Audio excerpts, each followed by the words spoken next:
the data set that Karunamurthy sir has given me. So this is the attributes. Okay, so we say the data set, right? So what is the data set? This is nothing but the attributes that we have. I'll just make it clear. Yeah. So this we have some features like incident radiation, inlet water temperature, temperature of lower convective zone, ambient temperature as our input, and outlet temperature is the output that they have measured or calculated, right? Now these becomes your features. Okay, so on daily basis or on timely basis they have taken some reading, that becomes the experience. This is the first experience, this is the second experience, likewise it goes. So I have taken 25 such experiences. This is not at all enough for machine learning. For just demonstration, 25 experiences we took. Okay, now this is the data set. What the machine has to understand: when this is the input, this is the output the real time entity has given. When this is the input, this is the output the real time entity has given. Okay, so the system has to work on this data set, taking the input and the output. It has to come out with an output equation, in which if I'm giving a new value like 1000, okay, and then some 35 or 25, any value if I give as input, some 35, okay, so it should tell me what will be the probable output temperature. Okay, that's what is the expectation now. So you look at this, is it look at the output value. Since there exists an output value, the class of algorithm that you can use is nothing but your supervised learning. Okay, if you don't have a specified output column, if all are equivalent, then you say it is comes under unsupervised learning. Now, as I told you, if you click on here, you could see lot of values, right? It's not restricted to 2 or 3 or 4 specific entity, and hence the output has continuous values.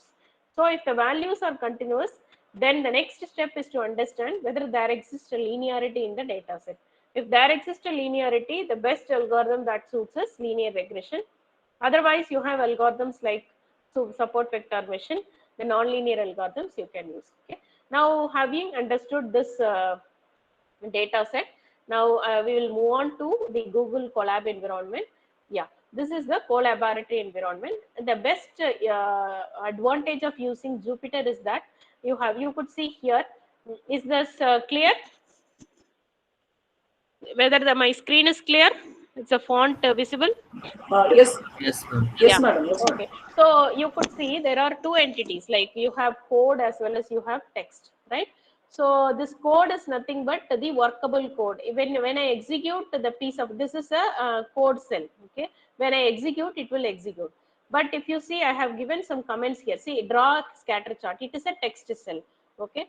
So if you write a text cell, it won't get executed. Rather, it will appear to you as a text, just a text. Okay, this is the biggest advantage of Jupyter Notebook. Next is the next advantage is you can have piece of cell. See, here I have a data as a instruction, here I have an instruction. You can divide your instruction into 2 or 3 subcells and you can run, which gives the comfort of executing only a part of our code to check whether we are able to achieve at the required result or not, right? Now I have imported the required packages.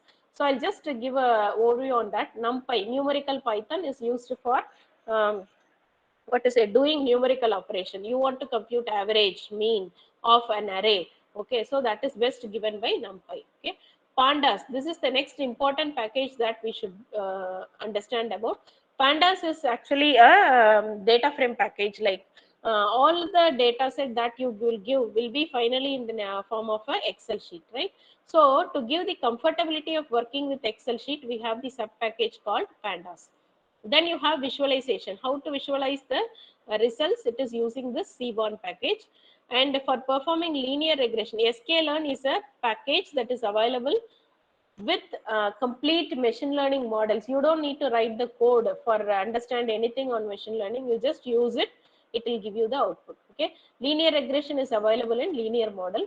The metrics, performance metrics can be observed using the metrics package, right? Again, matplotlib is a that is visualization library. Seaborn sits on top of matplotlib. That's all. Okay. Now, what I am going to do? This is a internet, right? So I am working on a cloud-based environment. Google Collaboratory is a cloud-based environment. Initially, my data set is in my local machine. So first I have to import my data, which is in my local machine, this data set, onto this Google Colaboratory. That is what I have done. So when I execute this execution, either you can press on this button or you can just control enter. You could see it will ask for me to choose my file. Okay, so I'm going to choose the data set which I'm having. See, I have the CSV file, comma separated file. So I'm opening there. Now the data set gets loaded onto your Google Collaboratory, right? Now that data set is what I'm going to use now. Okay, the file name I have given is dataset.csv.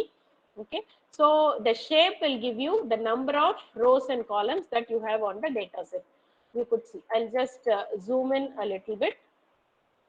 Yeah, hope it is clear. Now, if you type this, df is nothing but the data frame. Okay, pd is nothing but the pandas. You could see import pandas as pd. Pd is nothing but an object. Every time instead of writing pandas, I am creating an alias which is nothing but the pd. Okay, wherever you want that panda. So when I am importing, what it is doing, it is just loading this data set, whatever we have, onto this environment in the name of df. That's all. If you type dot shape, it will give you the number of rows and number of columns you have. 25 experiences, 5 is the number of attributes that you have, right? I want to know what is the columns attribute. 5, okay. What are those 5 rows? Okay. You can execute, and you could see there are column names as incident radiation, inlet water temperature, which is taken again from the data set. You see the data set is on the first row, it will take as an header, that's all. Now, how to check whether the data has been imported properly or not? Okay, you could use head. Head will give you the first 5 rows. Okay, in case where your data set has lakhs of rows, you cannot display everything. So head is provided. Suppose if you want to view 10 rows, you can give 10 as the number. Yeah. When you execute, it will give you 10 rows. That's all. Any number of rows you can view to check whether the output is correct or not. Okay. Now, I want to know what are the data types that are there, what kind of values that it supports, everything. You give information of. Okay. So these are the data. So for incident radiation, you have 25 rows. There are no non-null values. That is, all the values are filled up. That's what it is saying. The data type is integer, which is stored in 64 bits. Okay. I hope it will be very boring for those who are proficient in machine learning. Bear with me, but I assume that it's new. Okay. Now, there is some more information that you can get in clear, which we normally use to understand about the data set, which is described. Okay. If you use this describe, you could see the count. Count is the total number of values you have under every attribute. Mean we know it is the average of the actual values. The standard deviation is calculated. Okay, the minimum value, maximum value. This 25%, how is it being calculated as? I'll just show you. 25, 50 and 75. It is the corresponding value that you have. Okay, for example, if you take this incident radiation, let's say, okay, so there are some around 25 values. Okay, what is the mid value? It will be available in which column? Actually, it is 25, so it will be 12. 12 means you'll find it in the 14th column. Okay, first 12 rows will be from 2 to 13, and the 14th column will be the center value. Okay, that has to come in the 50% value. From this 14 till this 2. Okay, what is the median center value? Again, we have 13 entries. 13 means this is the value 360. 360 should come in the 25%. First 25% of what is the middle value. Okay, so the data will be sorted based on the column, and you will get the corresponding value. Similarly, from 560 inclusive of that value till 970, again we have 13 values. If the values is in even, the average of that will be taken. For example, if you have 14 rows, how will it be? Okay, so the mid two values will be taken and the average will be presented. So here, if you see, there are again the first 12 rows will be left out. 2, 4, 6. Yeah, 790 should be our output. Okay, so hope the same would be the output over here. Yeah, you could see 25% is 360, 50%. After 50%, you have 560 as the mid value. Likewise, okay. This will be very useful for us to check the distribution of data given in a particular range. Okay. Then To understand the linearity that exists between the data set, you can visualize using this. Visualization is very easy in Python. So SB is an object for Seaborn library. Okay, you have pair plot. Pair plot you can use to draw the graph between one or more parameters. So for example, I am going to draw the graph only between incident radiation and outlet temperature. So that's what is given here. Incident radiation, outlet temperature, the same over here. Okay, since the diagonal represents the representation to itself, we have a bar chart or over here. Otherwise, if you see the first quadrant, if you look at this, okay, so this is the graph between incident radiation and outlet temperature. Very well, you can see the linearity. There exists a positive correlation between the data. So correlation as such, it is excuse me, so it is when there is an unit increase. Okay, there is an unit increase in the y direction also. That is what we call it as positive correlation. Suppose if you have yeah, the distribution of data from left top to bottom right, we say it is negative correlation. Both the cases we can go for using linear regression. So if there exists no linearity, for example, if the data are distributed here and there, usage of linear regression will not be of use. This could be understood by using this scatter plot. Okay, it's very easy. Again, if you see, actually here if you see both the quadrant, it is a symmetrical graph, and in both the quadrants will be giving the same graph, right? And in order not to waste this kind of distribution, Seaborn comes with another flexibility. See here, the same kind of graph. Here we have drawn a scatter plot. This is a line plot. Okay, so in order to better understand the difference, this is a line plot and this is a scatter plot. So you could I just have given this in order to understand that you can use. Yeah, if you want to drop some columns, let's say we were talking about that is a dropping of column. If it is not needed, you can use it. Since here in this data set all are important, I'm not dropping anything, but this is the format. Okay, and there is, see, this is by graphically you can understand. In order to find the linearity between the data sets, that is statistically, you can use correlation, df.corr. It will just calculate the correlation values between all the features that we have on the data set, and it will give you. Okay, so looking at it is very difficult, right? Looking at numbers to find out which is more correlated and all, it's not of use for us, and hence we go for graphical plotting. This is what the people call it as heat map, right? Heat map will tell you graphically and by using a color representation on how the data gets distributed. See, yeah, we have drawn a data heat map for the correlation.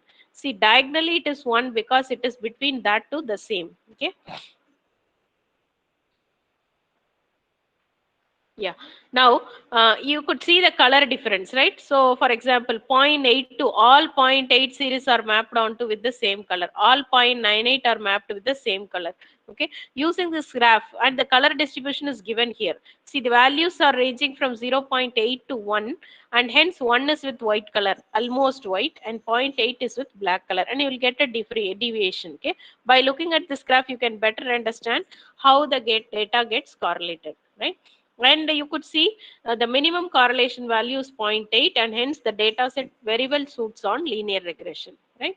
Now the next pre-processing activity is to identify whether there are any null values, right? So I'll just make some values as null and I'll show you. Suppose I'm deleting two values from the data set, right? I'll just load it again and I'll tell you how. Yeah, we'll execute this. I'm choosing the same data set again.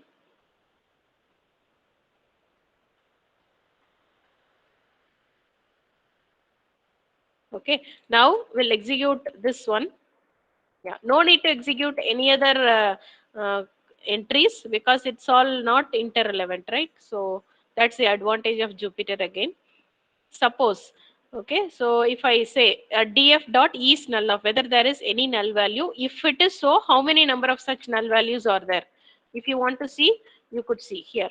See, in incident radiation, there are 2 null values. In inlet water temperature, there are 4. In likewise, it is coming. Okay, so it is on the data set. How many null values do we have on the data set can be taken by this. Okay, and how to do that? You cannot do any operation with the null values, right? You have to fill it with some values or another. I am going to fill it to the inlet water temperature using this mean. Okay, so what is the mean? I'm going to take the average of all the values and I'm going to fill it. So the same could be done with this. So df of which column are we going to use, followed by the mean. So it will replace all the values with the actual temperature, and that's how it does. Okay, so it's not only with the mean, you can also even fill it with median mode, or even a single value like 1 or 2, or with 0. Anything is possible. Okay, then comes the actual machine learning process. I have shown you only one pre-processing activity. One more normalization is below this. Okay, so now we are going to divide the data into input and output. Okay, as such, we have given the data set to the system, but we need to inform the system that the first 4 columns remains to be the input and the 5th column remains to be the output. Okay, how to do that is the part over here. Okay, so I am going to take the values. Values means that is excluding the header. It will take all the values. This, if you look at this distribution 0:4, it is nothing but the column identification.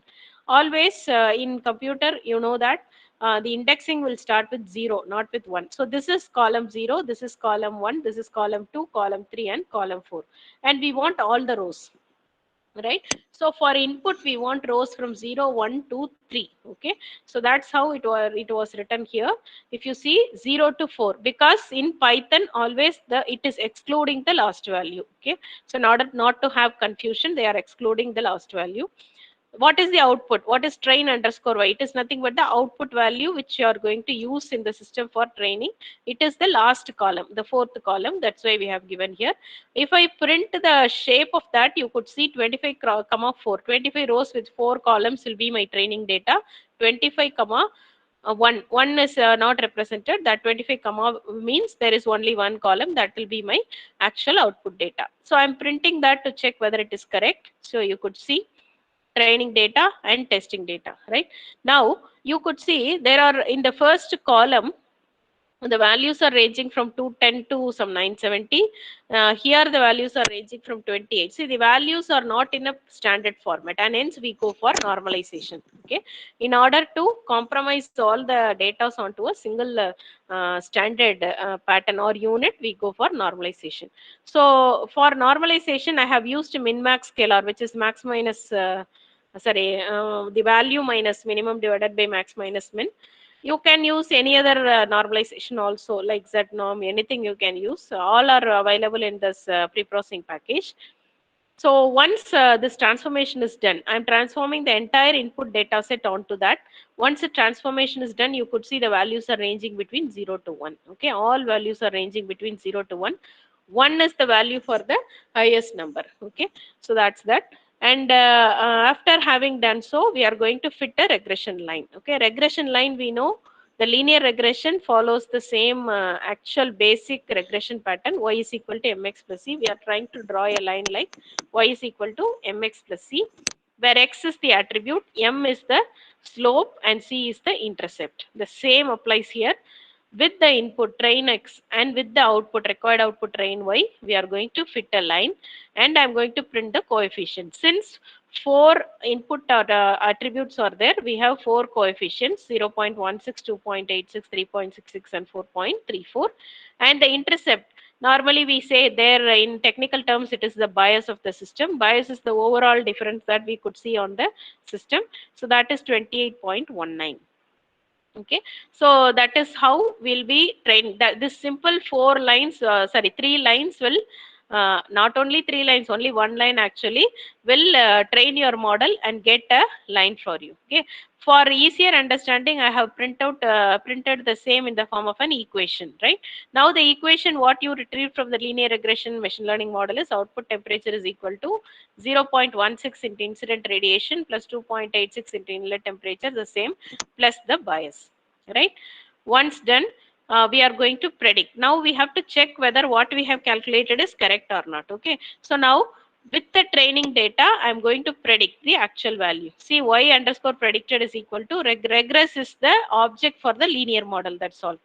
Dot predict of what is the for which value, the training data set. Once done, okay, I'm printing. See now, this is the actual output. This is the calculated output. Okay, you can see the difference. Here it is 28.0.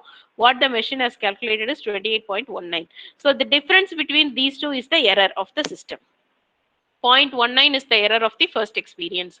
0.21 is the error of the second experience, likewise. Okay, so the cumulative of all these errors are what we call as the error, total error of the system, which needs to be reduced to a maximum extent to say that the model fits well.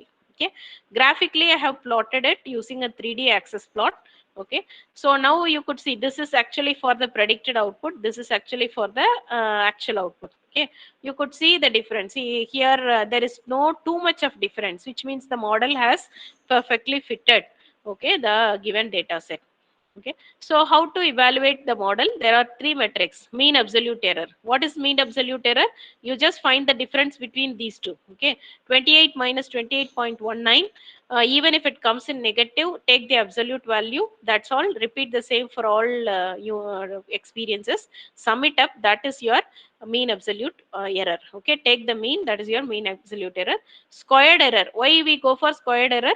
In order to take out the problems from the negativity. Okay, for example, we are worrying only about the amount of difference, not in the sign. If it is 0.19 difference over here, even if the computed value some 27 point something with a difference of 1 and 27.7181, I hope. Okay, so if it is also like so, it is an error with 0.19. Okay, in order to move out with that difference, we square the error. So that is mean squared error. So, but if you go for mean squared error, it will be scaled up twice as that of the actual error, and hence we take a root at last, and that is what is root mean square error.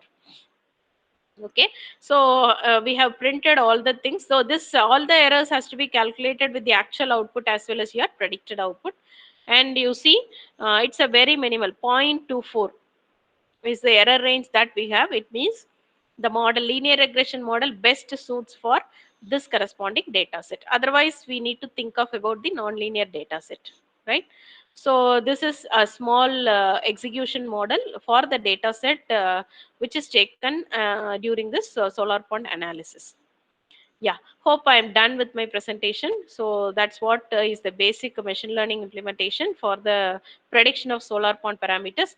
Rest of the parameters what sir was discussing is all calculated from this outlet temperature, and hence we should not use the machine learning model for predicting those. Okay, so if anything could be directly computed from that, there is no point in computing, and hence we stopped with computation of this. Yeah. Okay, ma'am, can we Yeah. get your YouTube link for your videos? Yeah. Link videos you can have from my YouTube channel. So this is the channel name, youtube.com/Suganya Karunamurthy. Can you please share once? What? I couldn't get you. Sorry. The link can you please share in the chat box? Chat box. Okay. Okay. I'll see.